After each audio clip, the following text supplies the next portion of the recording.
Usione kila kicheko kimebeba furaha. Kuna mtu anakuja na hongera, amen, lakini ndani yake amefadhaika. Kuna mtu anasema hongera na huduma, mnaenda vizuri sana, lakini ndani amefadhaika sana. Kuna mtu anasema mnaomba vizuri, amen, kumbe ndani anafadhaika, ni mchawi. Yes. Anatamani atungeacha ili akuloge. Hata Herode alipokuwa anatafuta habari, sura yake ilionekana kwa wema, lakini ndani mnawaza uharibifu, mnawaza kuwa. Ndio maana kwenye maisha yako kuna watu wanakuchekelea, lakini wamebeba panga.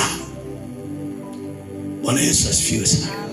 Haleluya, haleluya, haleluya. Endelea kusoma.